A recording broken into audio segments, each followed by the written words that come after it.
Today, we're taking a moment for our minds and bodies and visiting Float STL, a wellness center with meditation tanks that offer a relaxing and transformative mental and physical experience.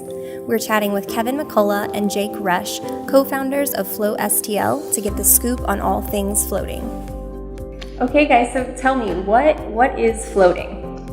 Well, really simply, floating is a space that you have for yourself that assists in reducing as much stimulus as possible. So what do people expect when they come to float for the first time? What's the process?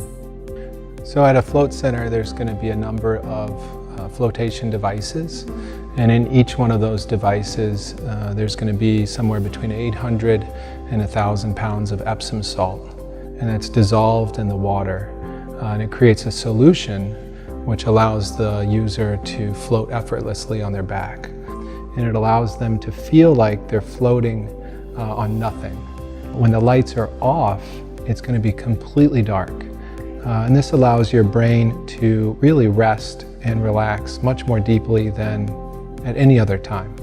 Beyond sort of that no-tech zone, what are the benefits that you get from floating?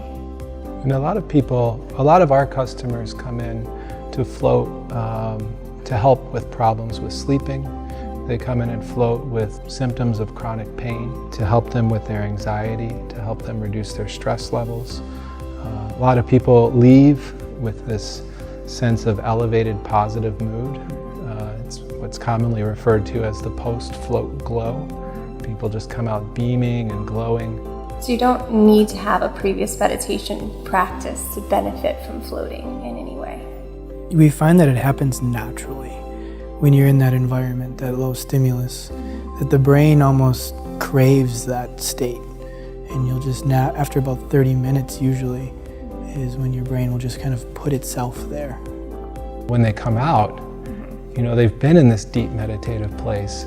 They have all of this positive mood. They're feeling better in their head. It's the whole thing. You don't really pick and choose which one you're gonna receive. You get all of it. For mind and body, how do you incorporate this into your wellness routine as it currently stands? The idea is to try to develop some sort of practice where there is a regular occurrence. We always tell people, give yourself 3 floats. If you come in and you do 3 floats, you'll have an idea of what this experience is, and then just how often you might need to be floating. Tell me, how did we get here? How did Float STL come to be, and what's your personal passion behind this space? We knew that in this area floating didn't exist, so we wanted to bring floating and give it to people. So the whole idea of the business and the center was creating that place where floating could be received. The experience will really present to you what you need in that moment. So trusting in your process and allowing that to unfold naturally rather than holding on to some idea of how it should be going. Well, we're happy you're here. Thank you guys for chatting with us and telling us everything there is to know about floating, and I'm ready to get in. Nice. So, Thank you. Thank you.